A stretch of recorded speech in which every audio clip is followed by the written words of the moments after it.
Fuegos de San Antón, lo que puede una imagen. En 1463, hacia finales del siglo XV, un niño es sacado de su cama por la noche de manera muy repentina, traumática, digamos. Se lo llevan de la casa rápido, y se lo llevan a una colina, a un monte, a un alto, y desde ahí observa el incendio de su ciudad natal, 's-Hertogenbosch. Observa que su ciudad está en llamas. Experiencia traumática para un niño de 13 años. Ese niño fue el gran pintor Hieronymus Bosch, conocido en España como el Bosco. Durante toda su vida lo pueden ver en Lisboa, lo pueden ver en Venecia, en varios otros sitios que ahora no recuerdo, en Madrid también creo. Pueden ver una obsesión en la obra del Bosco, que no solamente son los monstruos y las curiosas criaturas híbridas, sino los cielos nocturnos en llamas. Un cielo, una ciudad, unos edificios y detrás un cielo iluminado por un fuego nocturno. Y es curioso, no solamente, pero en la mayor parte de esas pinturas de los cielos nocturnos hay una conexión con un tema, con el título de la pintura que es Tentaciones de San Antón. O sea, el fuego está relacionado con la historia de un santo. Ejemplo más famoso data en el 63, esa experiencia traumática, unos 38 días después, el Bosco pinta una de sus obras maestras, el tríptico de las Tentaciones de San Antonio Abad, que ahora está en el Museo de Arte Antiguo en Lisboa. Tentaciones de San Antón. El fuego relacionado con un santo, que vemos ahí un cuadro realmente curioso, inquietante, caótico a primera vista, con elementos extrañísimos. Volveré sobre ellos. Y espero poderles explicar que ese cuadro es como un nudo en una historia. Si nos preguntamos, ¿qué historia más extraña es esa, ¿no? Ese incendio nocturno, ese santo asociado con el fuego y es todas esas pinturas, y son muchas, sobre todo en la Edad Media tardía, abundan las tentaciones de San Antonio Abad. Es un tema que realmente encanta a los pintores, die Versuchungen des Heiligen Antonius. Pues, ¿qué historia es esa que está detrás de todo eso? Y esas historias, partiendo de ese nudo, de ese momento, digamos, culminante en el cual confluyen tanto el pasado y del cual parten líneas hacia el futuro, quería contarles esas historias de un santo, el fuego, y luego también tendremos otro elemento curioso, un cerdo, un gorrino, unos cerditos asociados con el santo. Y eso nos llevará del Bosco de 's-Hertogenbosch a Florencia, pero luego también a un pueblo de la montaña de España y a la cultura popular de España. Pues de eso vamos a hablar, de esa confluencia de historias. Más allá del tema, que es curioso, quería que cuando salgan de la clase que tengan una idea un poco más interesante sobre lo que pueden imágenes, metáforas, símbolos, como centros, como núcleos de unas configuraciones culturales y sociales, y como las imágenes no son representaciones de la realidad, sino que encausan, guían la conducta humana. Pues eso sería el takeaway que les espera. Primero, un extrañísimo capítulo de la historia cultural. Segundo, conexiones inesperadas entre la alta cultura, el Bosco, Matías Grünewald, y la cultura popular, entre Florencia por un lado y Almendral de la Cañada, pueblo de la provincia de Toledo por otro, y sobre todo comprender mejor lo que son imágenes.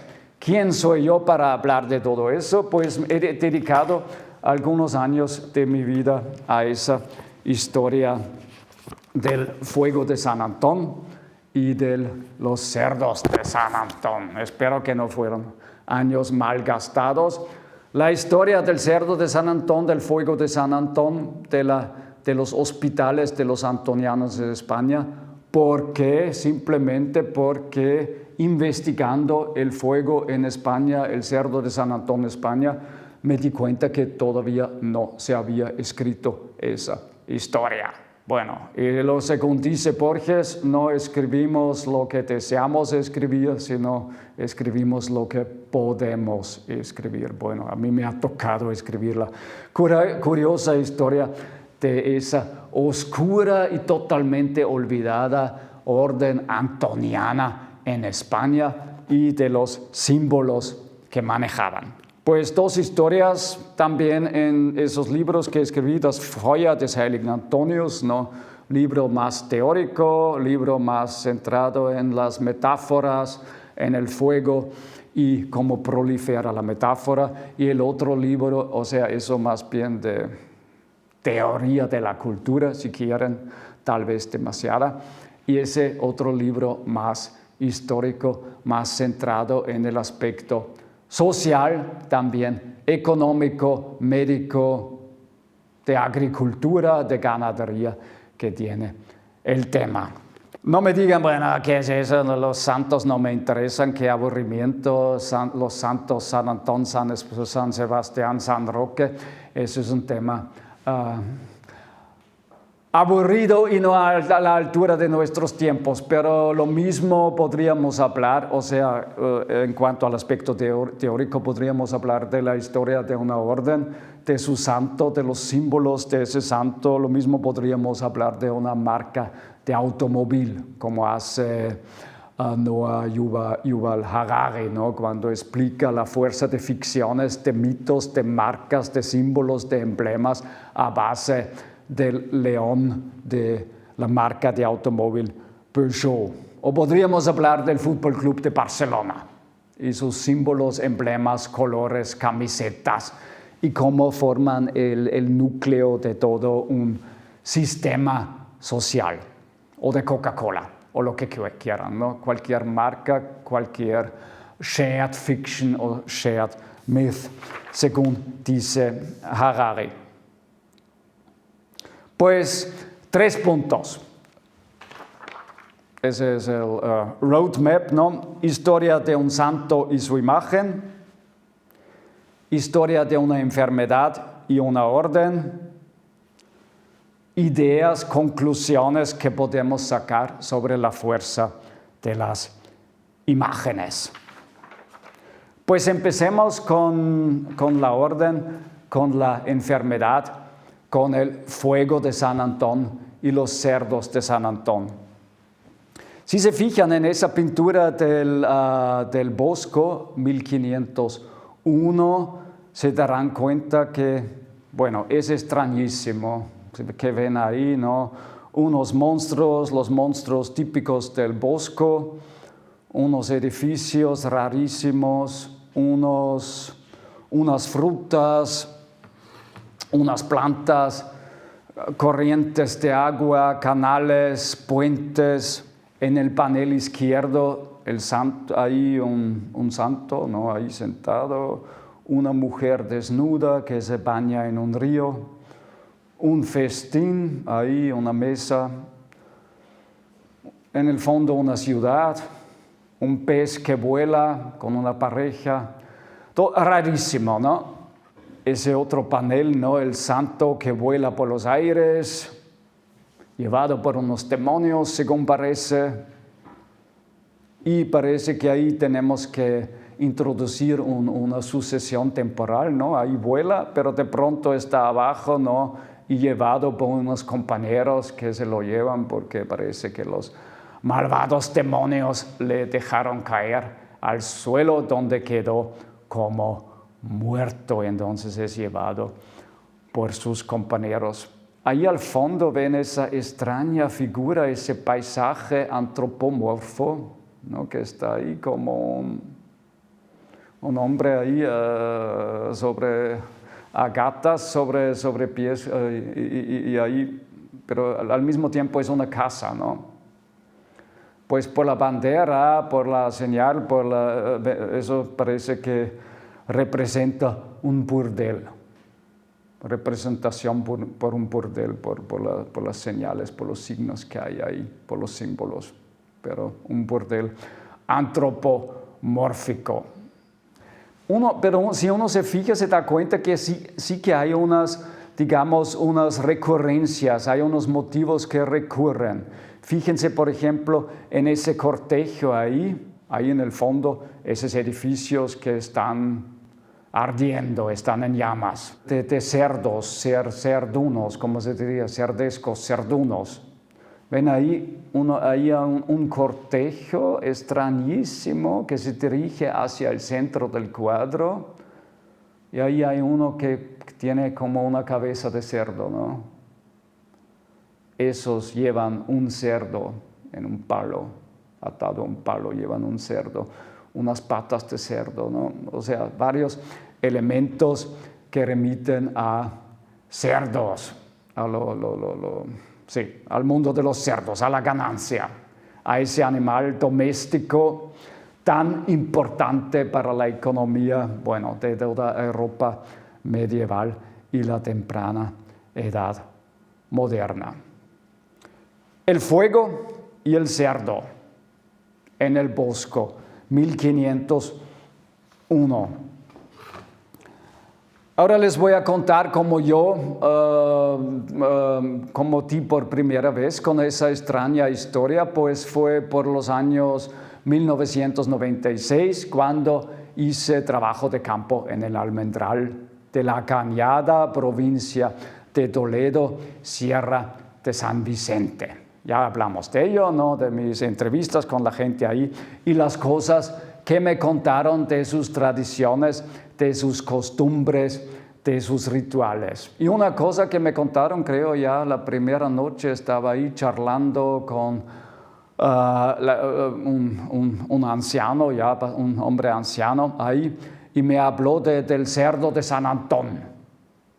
Y me dijo, bueno, ¿qué es el cerdo de San Antón? Y me dijo, sí, era un cerdo que lo tuvieron por todo el pueblo, creo que esa era así su expresión, lo tuvieron por todo el pueblo y a cada casa que iba le echaron de comer.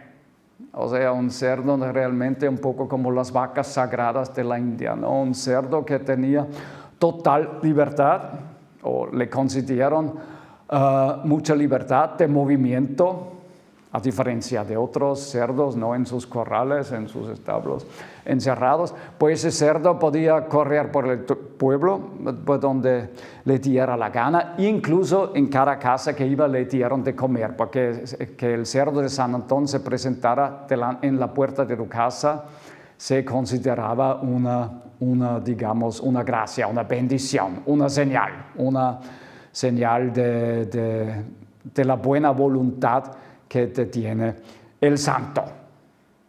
Pues cerdo sagrado, asociado ya por el nombre con el santo, cerdo de San Antón. Y bueno, lo que suele pasar, a todo cerdo le llega su San Martín, dice el refrán, no su San Antón, sino su San Martín, porque los cerdos se solían matar en noviembre. Ese cerdo de San Antón, ¿cuál fue su destino año tras año? O sea, se echaba un cerdo, luego lo alimentaron durante todo el año, pero le tocó al fin su destino el día del santo, que es el 17 de enero, el cerdo se rifaba. ¿Saben lo que es una rifa, no? Como una lotería, ¿no? O sea, el que le tocaba a la lotería se quedó con el cerdo de San Antón. Y siempre, según la tradición, el mejor jamón para el cura. Eso la gente cuando me hablaron del cerdo de San Antón nunca lo olvidaron. El mejor jamón para el cura.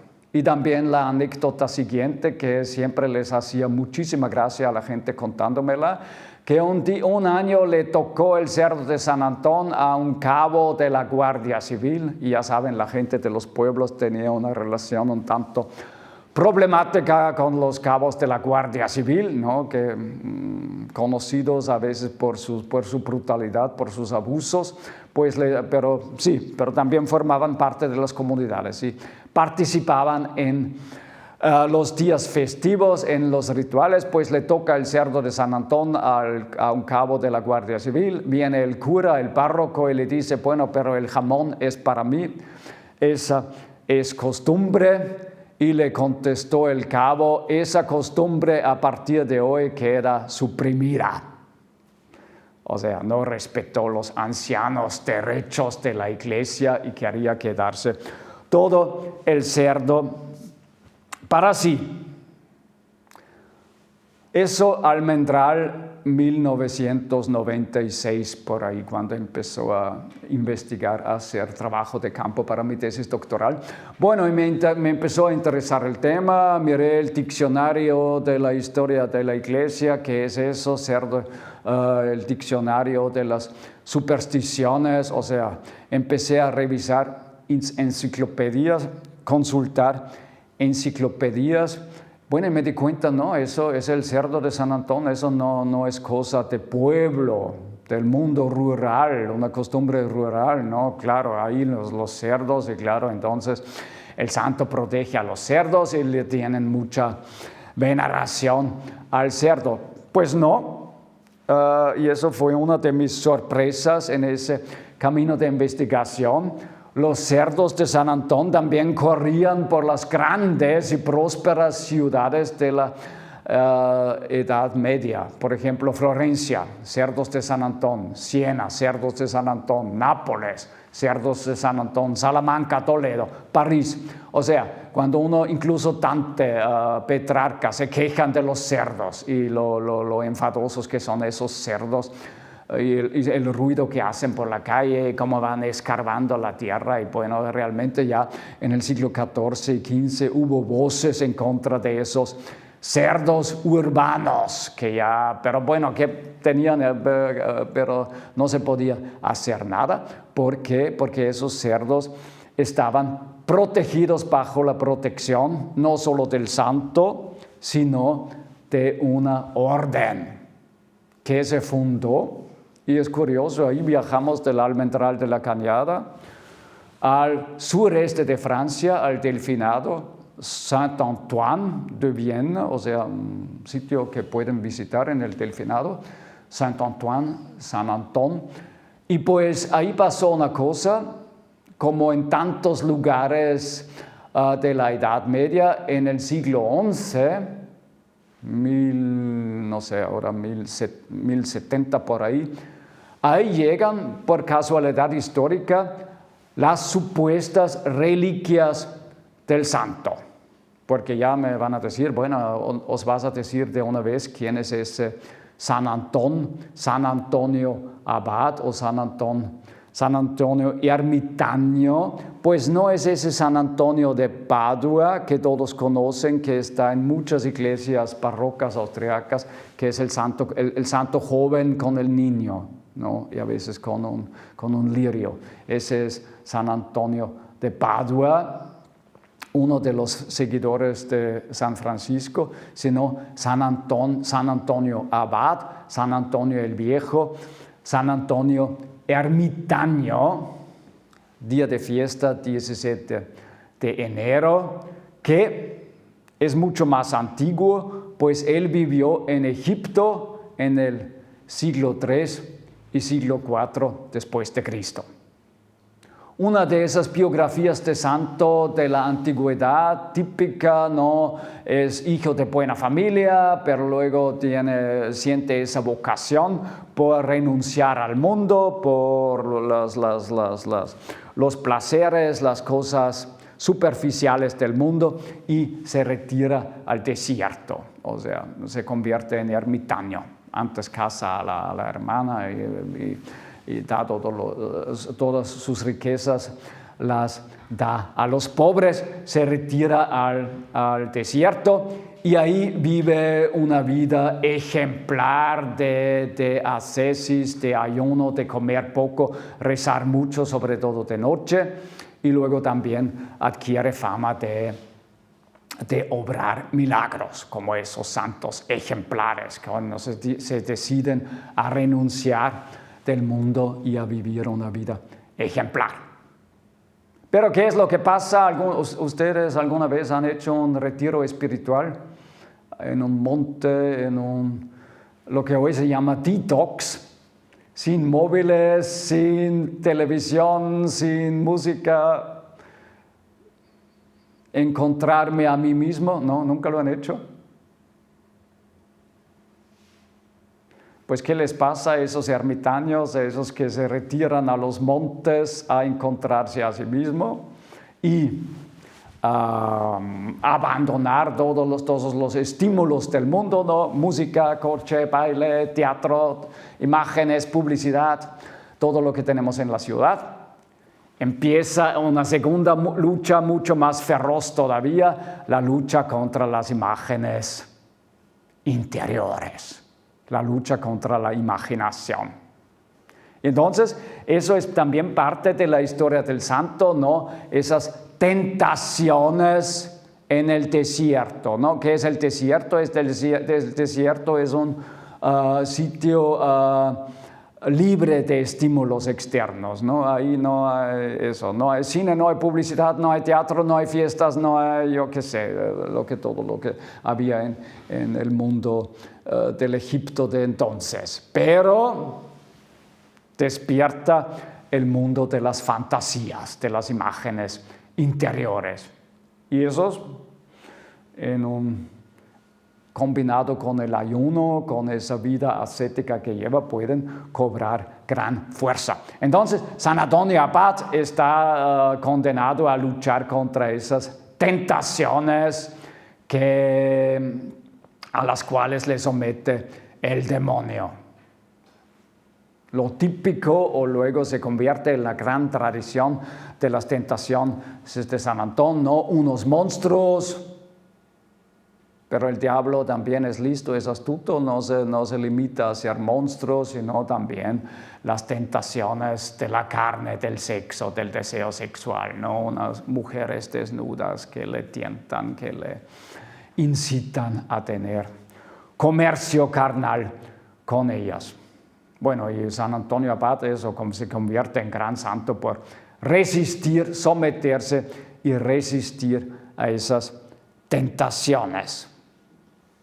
Bueno, hasta ahí San Antonio Abad, y eso es lo que sabemos. San Atanasio, poco después de su muerte, describe una biografía, una vida de San Antonio. En esa biografía no hay fuegos en sentido literal, ni cerdos. Bueno, en el desierto hay pocos cerdos. O sea, en la biografía original no hay fuego, no hay cerdo. Y eso es una cosa que me llamó mucho la atención y que comprendí a lo largo de mis investigaciones.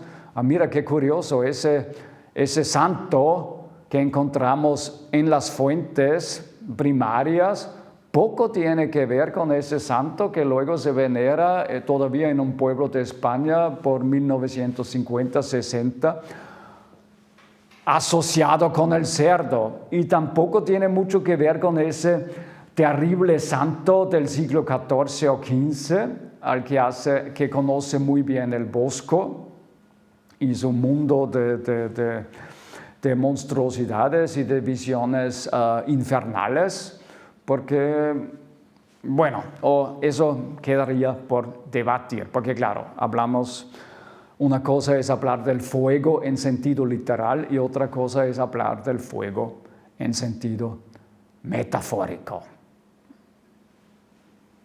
simbólico, ¿no? Como uno de los grandes símbolos que es el fuego, ¿no? Todos esos fenómenos naturales más básicos, el fuego, el agua, el viento, la lluvia, la tierra, son los elementos que mejor se prestan tanto como símbolos como para metáforas. Bueno, pero ocurre una cosa, y ahora pasamos a esa otra historia, la historia de una enfermedad. Pues en Europa se produce un fenómeno en la Edad Media, después del año 1000 más o menos, que mi maestro Michael Mitterrand llamó la revolución agraria. ¿Alguna vez han oído hablar de la revolución agraria de la Edad Media? Pues la gente empieza a cultivar un nuevo cultivo, nuevo entonces en Europa, bastante nuevo, o también en zonas montañosas donde antes no se podían cultivar cereales, empiezan a cultivar centeno. Pues el centeno es Roggen, todavía hoy en refranes tienen el centeno, pan de centeno para tu enemigo es bueno, Roggenbrot gut für deinen Feind. Pero bueno, eso ya lleva demasiado lejos, ¿no? O sea, el pan bueno siempre es el trigo, pero el centeno tiene la ventaja de que es más resistente a fríos. O sea, se puede también cultivar en zonas con inviernos fríos. Y entonces ese cultivo del centeno, bueno, se difunde muchísimo en la Edad Media, pero como casi todo progreso en la historia humana, nunca todo es ventaja, sino trae consigo una cosa, un defecto, ¿no? Un inconveniente bastante gordo. En el centeno se cría, en las espigas del centeno se cría un hongo, el cornezuelo. Y ese cornezuelo, si se consume de manera exagerada, produce una enfermedad, el ergotismo oder Mutterkornbrand, el ergotismo del cornezuelo del centeno. Tiene varias formas esa enfermedad, pues puede causar trastornos mentales, alucinaciones, pero en su forma más grave, esa intoxicación con el cornezuelo del trigo, Mutterkorn, que está en la base del, ¿cómo se dice? LSD, esa droga alucinógena, o sea, todo eso tiene que ver con el cornezuelo, pero en su forma más grave produce una gangrena de los miembros del cuerpo, sobre todo de dedos, manos, brazos, pies.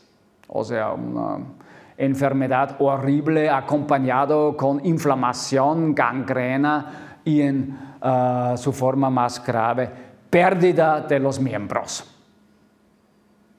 amputación y mutilación.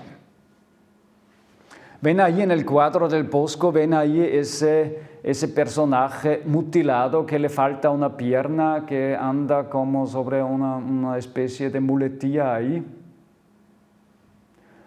Pues podría ser una referencia por un mutilado y podría ser que es un mutilado porque ha sufrido la enfermedad del ergotismo, y esa enfermedad hay brotes masivos, sobre todo Francia, norte de Europa, Rusia también, en los siglos XI, XII, XIII. Esta es esa época que tenemos noticias de esa enfermedad en diferentes partes de Europa. No voy a profundizar ahora en eso.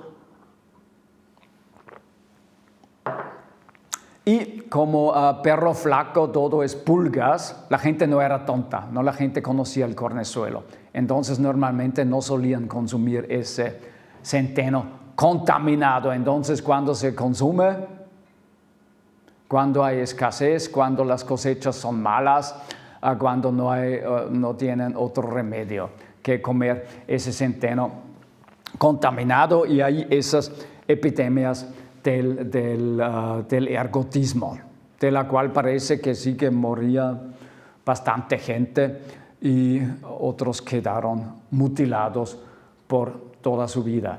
Como todas las enfermedades en el pasado siempre tienen su aspecto religioso, o sea, porque claro, toda enfermedad despierta la pregunta del por qué esa enfermedad, por qué esa plaga, por qué esa peste, por qué esa epidemia, y entonces se busca una explicación religiosa, ¿no? Y entonces las enfermedades quedan, desde la antigüedad, ¿no? Las enfermedades quedan asociadas con alguna fuerza superior, alguna fuerza divina.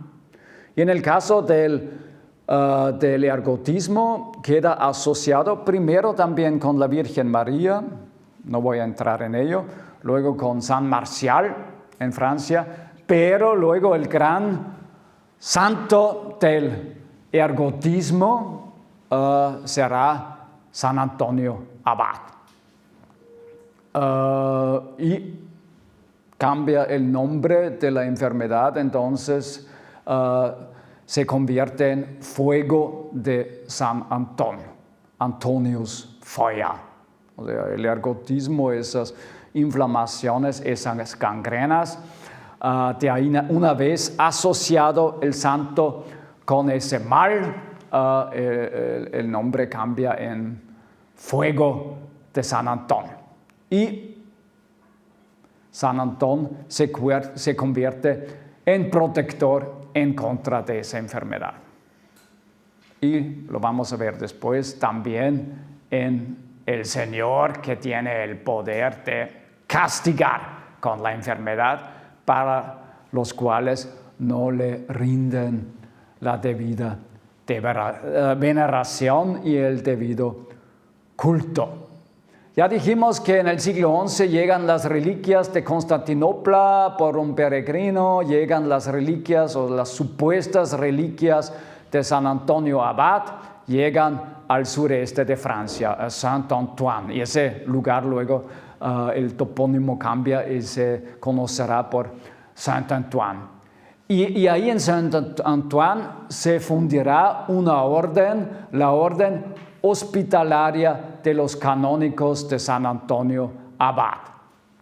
¿Y cuál será la vocación, el propósito de esa orden? Pues justamente curar lo que entonces era una cuestión, digamos, pendiente, algo importante, curar el fuego de San Antón. O sea, los hospitalarios de San Antón fundan hospitales. Y realmente Umberto Eco dice, una reliquia puede cambiar el destino de una ciudad, ¿no? Aquí en Viena no tendremos la Catedral de San Esteban si no hubieran llegado unas reliquias de Passavia. Y eso, todo el culto de San Esteban se debe al traslado medieval de una reliquia, ¿no? Pues entonces también esa asociación de las reliquias de los huesos de San Antonio Abad con Saint-Antoine en el sur de Francia cambia la historia de esa, o es el punto de partida de la historia de esa orden, que tiene un éxito enorme, asombroso, como varias otras órdenes de esa zona en ese tiempo. Pues en 100 años fundan casas por toda Europa, hasta en Polonia, hasta en Inglaterra se fundan hospitales de San Antonio Abad. Enorme éxito, parece que tenían capacidad especial y desarrollaron unas técnicas como amputar miembros, como curar el fuego de San Antón. Otros dicen que todo eso tal vez esté demasiado poco estudiado todavía. Hay excelentes libros en francés, pero creo que quedan muchas incógnitas. Otros simplemente dicen que la curación del fuego de San Antón simplemente se debió a un cambio de dieta. O sea, Tú estás en tu pueblo, comes ese pan de centeno contaminado, el pan de los pobres, el pan negro de los pobres. Quedas afligido por el fuego de San Antón. ¿Qué haces? Ahí está el monasterio de San Antón, ahí está ese convento, ese hospital. Pues me voy de peregrinaje a ver si me curo. Y en el camino los peregrinos cambian de dieta, ya no comen pan contaminado, sino comen pan limpio, digamos, y ya por eso remiten los síntomas del fuego de San Antón. Bueno, sea como fuere, la orden tiene enorme éxito, funda casas por toda Europa. Y también lo curioso es, a veces partimos del presente, ¿no? Lo que hoy es importante, lo que hoy queda, ¿no? La catedral de San Esteban, lo que sé, la cripta de los capuchinos, los grandes monasterios de los franciscanos, de los dominicos. Y cometemos el error de pensar que eso, bueno, lo que ha quedado hasta ahora también fue lo más importante en el pasado. Pues con la orden de San Antonio Abad, con esos hospitalarios, es el caso contrario. Todo emperador, duque, poeta, pintor, conoció a esa orden en el siglo XIII, XIV, XV y ahora apenas queda memoria. Más allá, digamos, de esas islas que quedan, es casi como un fresco desaparecido y quedan algunos trozos, ¿no? Que nos facilita la pintura, ¿no? O sea, ya el hecho de ahí tenemos al Bosco, ¿no? Una de las obras maestras, seguramente encomendada, encargada por algún poderoso, tal vez alguien de la Casa de Austria, ¿no? Ya ese hecho es señal del enorme poder, de la enorme importancia que tenía esa orden en la Edad Media tardía. Bueno, y antes de que hagamos un descanso, si una orden se vuelve importante, si el Papa, los obispos, los poderosos creen, si esa orden cumple con una función cultural, social, espiritual importante, entonces, ¿qué pasa? Esa orden adquiere privilegios. Y ahí parece que la orden de San Antonio Abad fueron realmente de lo más listos, más astutos, y tenían un enorme éxito. ¿Y qué hacen ellos?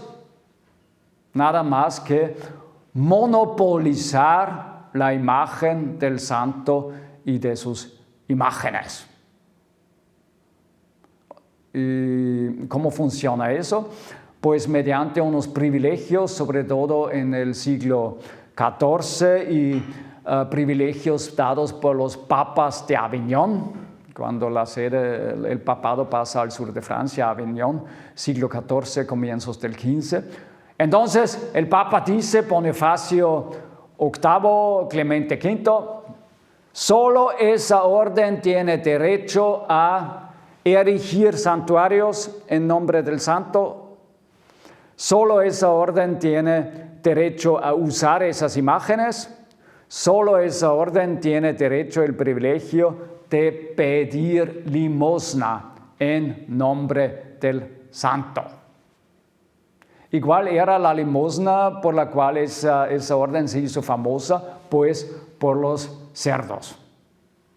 O sea, esa orden y sus hospitales consiguieron el privilegio de mantener a sus cerdos no en sus bosques, en su terreno, sino que dejaran correr a sus cerdos por las calles de las ciudades, de los pueblos, y luego viene el recaudador y recauda los cerdos para los hospitales de San Antonio Abad. Y eso parece que esa estrategia de recaudar limosnas tuvo un éxito enorme. Hoy eso nos suena muy, digamos, costumbrista, muy extraño, pero eso sí que fue una fuente de ingreso, una fuente de riqueza importante tener ese monopolio sobre los cerdos de San Antón, que eran luego unos cerdos de Spitalschweine. Y claro, nadie tenía derecho a hacerle daño a un cerdo de esos, o a robar un cerdo de esos, porque era una afrenta, una ofensa en contra del mismísimo santo. Pues quedamos en que eso, la orden monopoliza una imagen, un santo. Esa imagen luego no solamente está en un retablo, en una iglesia, en una estatua, sino la imagen, digamos, se dinamiza, la imagen está en todas partes. Y curiosamente, conforme la orden monopoliza al santo, cambia la imagen del santo. Si se fijan en esa pintura de Zurbarán, San Antonio Abad, siglo XVII, y ahí que tenemos un fraile de San Antón con un hábito marrón, con el símbolo de la orden, la insignia, la letra Tau. Está acompañado por un cerdo así, aquí de tamaño considerable, con su bastón, con su libro. Muchas veces también lleva una campana, una campanilla. ¿Pero qué es ese San Antón medieval? Es un demandador, es un limosnero, es un vacinador también se llamaron, ¿no? O sea, es alguien que pide limosna por el santo. Y esa figura la conoció en el pueblo más remoto del Tirol o de Salzburgo. Conocieron al demandador de San Antón, que iban tenían en español se llama veredas o demandas, y realmente también es asombroso los caminos que recorrieron desde un centro, desde un hospital, a llegar a los pueblos, a las aldeas y recaudar limosnas para el santo. O sea, el santo, digamos, se funde, la imagen del santo se funde con la imagen de un miembro de la orden. Pues eso, claro, causa conflictos. El primer conflicto, en contra de lo que imaginamos, los conflictos no siempre son Islam en contra de los católicos o católicos contra protestantes, sino terribles conflictos se armaron dentro de la misma iglesia. Pues la orden de San Antón entra en un conflicto con otras órdenes hospitalarias que no están de acuerdo. Oye, ¿quiénes son esos para monopolizar al santo, para arrogarse el privilegio de ser los únicos a pedir limosna en su favor? Perdonen, salvando las distancias. Es un poco como una competición entre dos canales de televisión o entre dos, digamos, empresas productoras de películas, ¿no? Y entonces va la Orden del Santo Espíritu, por ejemplo, Heiligen Geistorden, uno de los grandes rivales de la Orden de San Antón. Y también empiezan a, mira qué gran éxito, qué eficaz es esa estrategia. Nosotros también vamos a pedir limosna y vamos a recaudar cerdos y vamos a pedir para nuestros hospitales. Entonces hay unas riñas terribles, pleitos sobre pleitos y rivalidad exacerbada entre diferentes hospitales, diferentes casas de diferentes órdenes. Eso ya en el siglo XIII, siglo XIV, hay un montón de sátiras, de testimonios, de graves conflictos que siempre se generan cuando unos quieren arrebatarles a otros sus estrategias económicas. No, eso nunca va sin conflictos, y sobre todo si una estrategia resulta tan exitosa. Ya en la Edad Media tardía también los satíricos, los críticos observan cierto abismo entre la enorme actividad propagandística de la orden por un lado, o sea, eso de pedir limosna por todas partes en nombre del santo, recaudar cerdos, convertir al santo en un santo del fuego, y sí, es importante destacarlo, alguien que no solo protege del fuego, sino también puede castigar con el fuego. La diferencia entre eso, por un lado, la labor propagandística, y por otro lado, la, digamos, menguante actividad caritativa de la orden. Eso es que a los historiadores de la Iglesia hasta hoy en día no les gusta escucharlo y por eso ya no me invitan a conferencias sobre la orden, pero ahí están los testimonios, ¿no? Una casa grande de la orden, el centro, la orden madre de la provincia de Castilla, en Castro-Xeriz, cerca de Burgos.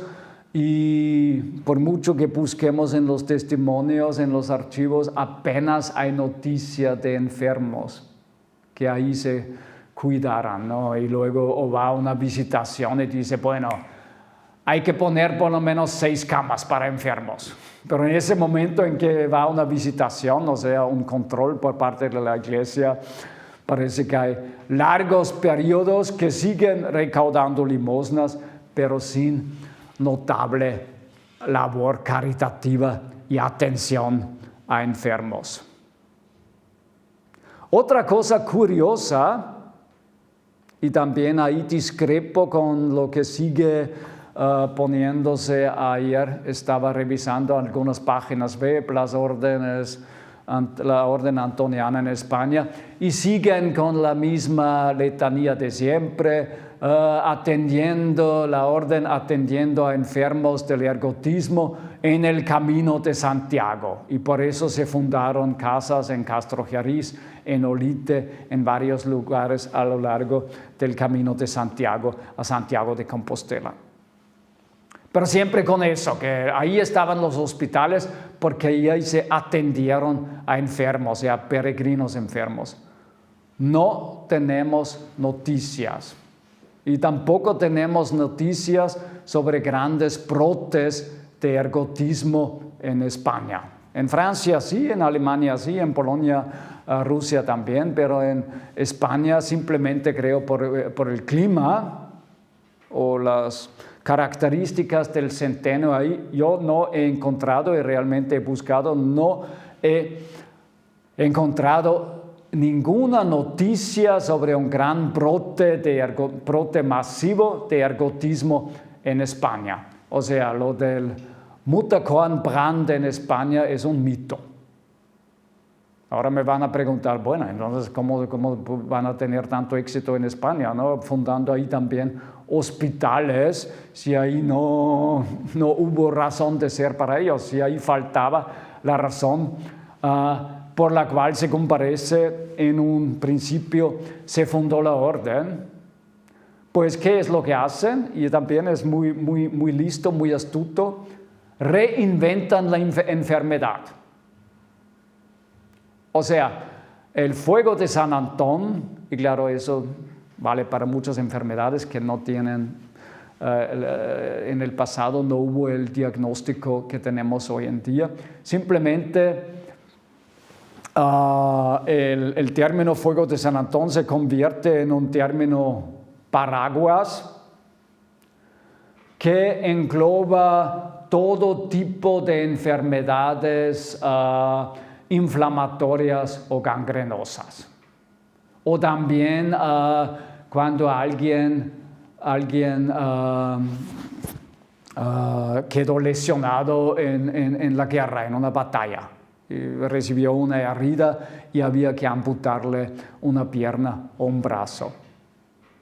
Entonces, simplemente ampliando el término fuego de San Antón, en España también hay justificación, hay razón de ser para que se fundan esas casas.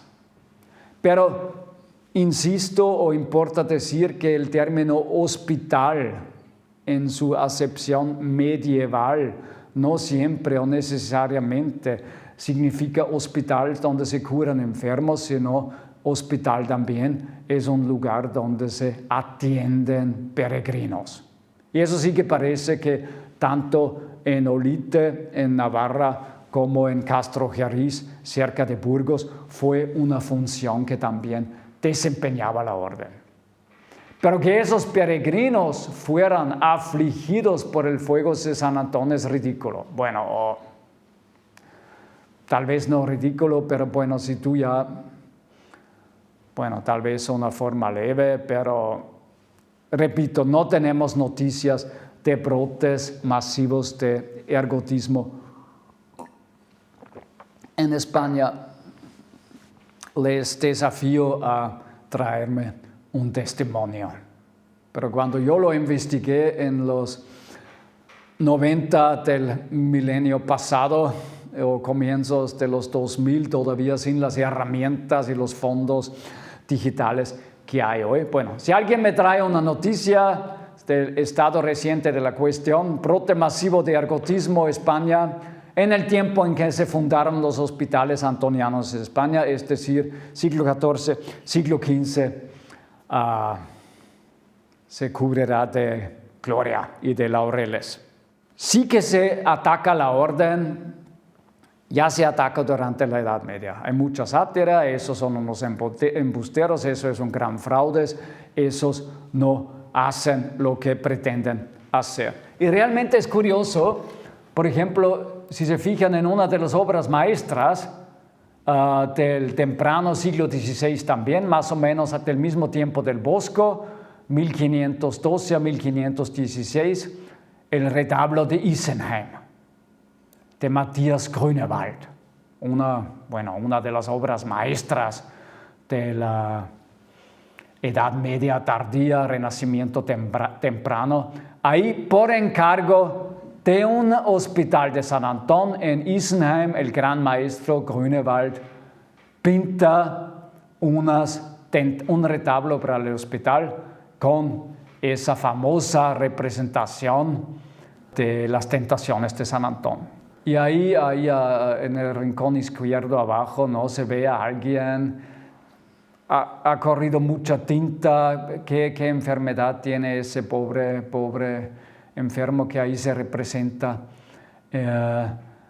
en la imagen, y parece que es una amalgama de varias enfermedades, pero bueno, el pobre está terriblemente fastidiado por unos males.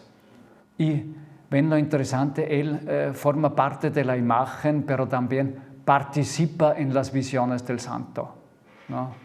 O sea, curarse de una enfermedad es como curarse de tentaciones. La curación espiritual corre paralelo a la curación del cuerpo. Y tenemos testimonio de que ese retablo también ahí se llevaban los enfermos, y con la creencia de que si ahí se ponían delante de esas magníficas pinturas con el poder curativo, por ejemplo, que se asignaba al color azul.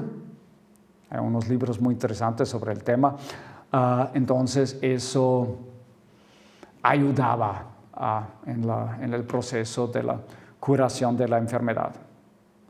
Habiendo dicho eso, sí que es curioso que en los archivos de Isenheim, para ese tiempo, cuando el hospital de Isenheim era de los más ricos, poderosos, apoyado y subvencionado por reyes, duques, mercaderes de Europa, no tenemos testimonio de ningún enfermo para ese tiempo. Ahora me van a decir, horrible historia de un gran fraude. Bueno, yo también lo pensé así cuando empecé a investigar la historia, pero tal vez simplemente tenemos que cambiar nuestra manera de pensar y no verlo todo solamente bajo el prisma de lo utilitario, ¿no? Escribe Gerald Brennan, el gran hispanista, de que un monasterio, un convento, era una central de energía cultural. O sea, nosotros tenemos esa visión, un hospital si no cura enfermos, si no hay camas, entonces es inútil, ¿no? Debe disolverse, cosa que luego se hace en el 18, ¿no? Justamente con ese argumento, ¿no? No tiene utilidad, entonces la orden antoniana queda suprimida justamente en toda Europa en la época de la Ilustración. ¿Acaso la visión de la Edad Media, de la temprana Edad Moderna es otra, ¿no? Una casa, un hospital que administra imágenes también tiene razón de ser, simplemente por ese hecho de confortar mediante imágenes, mediante historias que están asociadas a imágenes, ¿no? Esa historia clave, ¿no? Si tú participas en las tentaciones de San Antón y superas las tentaciones del demonio, las tentaciones del diablo, quedarás curado. Uno de los grandes admiradores, aficionados a las tentaciones de San Antón fue el rey español Felipe II. O sea que en el Escorial y en sus palacios encargó, creo que una docena de variantes de las tentaciones de San Antonio Abad y los tenía en su dormitorio para su edificación espiritual. Bueno, y también como devoto del santo. En el Prado, en Madrid, tienen una imagen de apócrifa atribuida al Bosco, pero parece que no es del Bosco. O sea, el Bosco, con el gran éxito que tenían sus pinturas, produjo toda una serie de epígonos, gente que hacía copias, que vendían pinturas con su nombre famoso ya en toda Europa, pero que no eran de él. Y uno parece que eso es un Bosco apócrifo. Y ahí tienen todos los elementos, ¿no? Ahí en una casa, no sé si es hospital o simplemente un centro donde se recogían limosnas, pero una casa probablemente que pertenecía a la orden. El santo con el cerdito ahí sentado en postura meditativa ya después de la gran lucha en contra del fuego, en contra de las tentaciones. Y el agua, y ven ahí esa curiosa figura de uno que se está ahogando y saca un brazo del agua. Y ahí tiene como los dedos como carbonizados, ¿no? Parece ser que sí que es una alusión al fuego de San Antón y a la enfermedad que curaban, o a las enfermedades inflamatorias gangrenosas que curaban los que habían monopolizado la imagen de San Antón. Pues ya lo he dicho, en toda Europa quedan suprimidas las casas, o en la Europa protestante las casas quedan suprimidas ya a comienzos del siglo XVI. En España no es así, la orden sobrevive y se va arrastrando, realmente arrastrando con poca actividad, pero sí todavía apoyado por los poderosos, apoyado por la Casa de Austria hasta finales, y los Borbones también al comienzo, hasta finales del siglo XVIII. Y luego, después de la supresión, sobrevive la imagen, sobreviven los símbolos en la cultura popular. Y de ahí que yo todavía podía recoger noticias a finales del siglo XX sobre gente que recordaba el cerdo de San Antón corriendo por el pueblo. Resumiendo, y acabamos puntualmente, los santos tienen cada uno, y también sería interesante ahora, analogías con las grandes santas, Santa Inés, Santa Catalina, San Sebastián, San Roque. Todos los santos tienen unas historias, tienen la historia de su propia vida, de la cual tenemos testimonios posteriores o legendarias leyendas, ¿no? Pero luego los santos también se transforman a lo largo de la historia conforme las funciones que van desempeñando, ¿no? Proteger contra enfermedades, proteger contra el fuego, proteger contra lo que fuera, contra una muerte repentina. ¿Por qué tenemos San Cristóbales? Si viajan por Austria, muchas veces en las entradas de los pueblos, en una pared, en un muro, ven una enorme representación de un San Cristóbal con el niño Jesús, que lleva el niño Jesús en hombros. ¿Por qué hay tantas imágenes? Porque según creencia popular, en el día en que tú ves una imagen de San Cristóbal, en ese día no vas a morir. O sea, buen seguro en contra de muertes repentinas. Bueno, hay montones de historias, entonces da igual si somos creyentes o no somos creyentes, las historias de los santos y de las santas nos interesan porque forman parte de nuestra historia. Entonces, resumiendo brevemente, digamos, las ideas teóricas, o sea, repasamos demasiado brevemente la historia de un santo, la historia de unos hospitales, la historia de una comunidad que monopoliza la imagen del santo, y aprendimos una cosa mucho más importante todavía: las imágenes, los símbolos, o dicho de otro modo, muchas veces estamos tentados a pensar, por un lado está el mundo material, ¿no? Piedras, casas, leña, árboles, cerdos. Y por otro lado está el lenguaje, la lengua, los símbolos, los signos, las narraciones, el mundo de lo simbólico. Pues no es así. Ambas cosas están siempre y en cada momento, y eso es lo que nos hace humanos, están compenetrados, realmente compenetrados, fundidos. Entonces, las imágenes no son opuestas a realidades materiales, sino las imágenes, los símbolos, las interpretaciones de la vida forman parte de la vida social. Son dinámicas, proliferan.